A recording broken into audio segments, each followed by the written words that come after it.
बहू, बिना बुलाए मायके भी नहीं जाना चाहिए।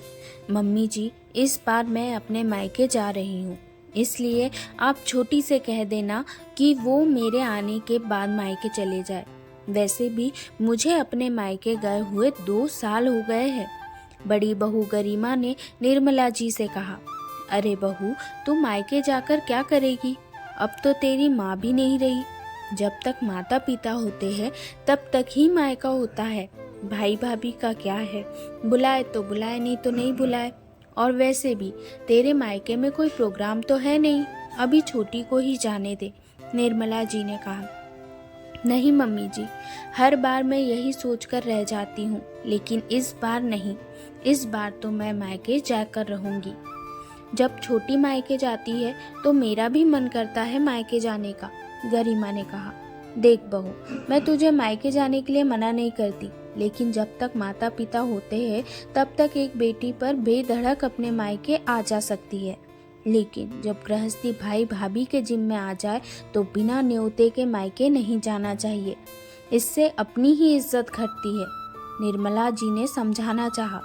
मम्मी जी, भाई भाभी तो मेरे ही है ना। भाई तो मेरे साथ ही पलकर बड़ा हुआ है। बचपन से हम में कितना प्रेम था, फिर इतना सब क्या सोचना। और फिर छोटी भी तो जाती है अपने मायके, उसे तो आप कभी नहीं रोकती। गरिमा जैसे कुछ समझना ही नहीं चाह रही थी। देख बहू, तेरा मायका है, तेरी मर्जी है, मैं कुछ नहीं कहूँगी और ना ही तुझे जाने से रोकूंगी। आखिर तुम भी पढ़ी लिखी समझदार हो। छोटी के मायके की स्थितियों में और तुम्हारे मायके की स्थिति में बहुत फर्क है। बाकी तुम्हारी मर्जी, जब तुम जाना चाहो चली जाओ, कहकर निर्मला जी अपने कमरे में आकर बैठ गई। आखिर सास के हाँ करते ही गरिमा खुश हो गई। 2 साल हो चुके थे उसे अपने मायके गए हुए। आखिर बार मम्मी के परलोक गमन पर गई थी।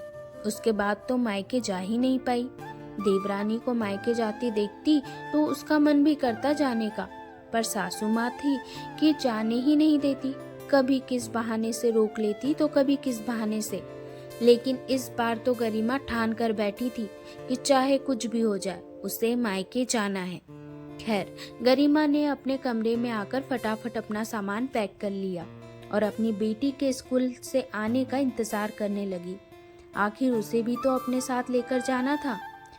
जब उसकी 13 वर्ष से बेटी स्कूल से आई तो उसने खुशी खुशी उसे बताया कि वो मामा मामी के घर जा रहे हैं, पर यह सुनकर बेटी ने जाने से इनकार कर दिया। मम्मी, मैं नहीं जाऊंगी, वैसे भी मैं वहाँ अकेली बोर हो जाती हूँ। मामा जी की दोनों बेटियां तो अपनी क्लासेस में बिजी रहती है, मेरे साथ कोई खेलने वाला भी नहीं होता। खैर, कहा तो उसने भी सही था, इसलिए गरिमा ने ज्यादा उसे जाने के लिए नहीं कहा।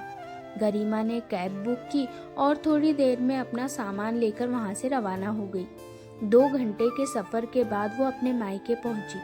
उसे लगा था कि उसके भैया भाभी उसे देखकर खुश हो जाएंगे, लेकिन सोचा हुआ अक्सर सही भी तो नहीं होता। उसे देखते ही भैया ने कहा, अरे गरिमा, आज अचानक कैसे आना हो गया? फोन भी नहीं किया तूने। भैया का सवाल सुनते ही गरिमा के चेहरे की खुशी गायब हो गई। हाँ भैया, वो आप लोगों से मिलने का बड़ा मन था, इसलिए बिना फोन किए ही आ गई, गरिमा ने कहा। अच्छा अच्छा, अब आ गई हो तो बैठो आप, मैं चाय नाश्ता लेकर आई। वैसे हमारा बाहर जाने का प्लान था, अचानक भाभी ने कहा। फिर उसके साथ उसका सामान देखकर भाभी बोली, अरे आप क्या रहने के लिए आई हो? भाभी के सवाल को सुनकर गरिमा सकपका गई।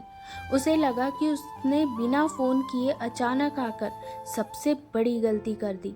लेकिन तभी भाभी बोली, वो क्या है ना कि मैं कुछ दिनों के लिए अपने मायके जा रही हूँ। काफी दिनों से प्लान बना रखा था, पर अब आप अचानक आ गई तो मुझे अब सोचना ही पड़ेगा। पर मम्मी, हम तो कहीं नहीं जा रहे थे, अचानक कब प्लान बन गया? मैंने तो स्कूल में छुट्टी के लिए भी नहीं बोला, अचानक गरिमा की भतीजी ने कहा। उसकी बात सुनकर भाभी एक पल के लिए झेंप गई, फिर उसे डांटते हुए बोली, अब क्या तुझे हर प्लानिंग बतानी पड़ेगी? अपने काम से मतलब रख, बड़ों की बातों में बीच में मत बोला कर। अरे इसे डांटना छोड़ो और गरिमा के लिए चाय पानी लेकर आओ, भैया ने बात को पलटते हुए कहा। लेकिन गरिमा को सब समझ में आ रहा था। सचमुच उसने यहाँ आकर गलती की। काश सास की बात मान ली होती। आखिर वो भी तो अपने तजुर्बे से कह रही थी। खैर, उसने बात को पलटते हुए कहा, नहीं भाभी, मैं रुकने के लिए नहीं आई हूँ। इस बैग में तो ज़रूरी सामान है जो मैं इधर लेने के लिए आई थी, तो सोचा आप लोगों से मिलती चलूँ। उसकी बात सुनते ही भाभी के चेहरे पर अपने आप मुस्कुराहट आ गई, जैसे बहुत बड़ी जीत हासिल हो गई हो। मुश्किल से आधा घंटा वहां रुककर गरिमा वापस अपने ससुराल रवाना हो गई। लेकिन एक बार भी भाई भाभी ने ये नहीं कहा कि दोबारा आना। जब ससुराल पहुंची तो निर्मला जी बाहर हॉल में ही बैठी हुई थी। उसे देखकर निर्मला जी को सब समझ में आ गया, पर गरिमा की आंखों में आंसू आ गए। ये देखकर निर्मला जी ने कहा, बहू, मैंने तुझे पहले ही कहा था कि जब तक मायके से न्योता ना आए मायके नहीं जाना चाहिए। बिना न्योते के जाने से अपना ही मान घटता है। मम्मी जी, मुझे नहीं पता था कि मम्मी पापा के जाते ही मायका पराया हो जाएगा। मुझे आपकी बात मान लेनी चाहिए थी। कम से कम यूं बेइज्जती तो नहीं होती। यहाँ पर भी सब हंसेंगे मुझ पर, गरिमा ने रोते हुए कहा। कोई नहीं हंसेगा तुझ पर। मैंने किसी से नहीं कहा है कि तुम मायके गई हो। सबको यही पता है कि तुम अपनी सहेली से मिलने गई हो और उसके बाद तुम अपने मायके सबसे मिलते हुए इधर आ जाओगी। अगर तुम रुक जाती तो कह देती कि मायके वालों ने रोक लिया।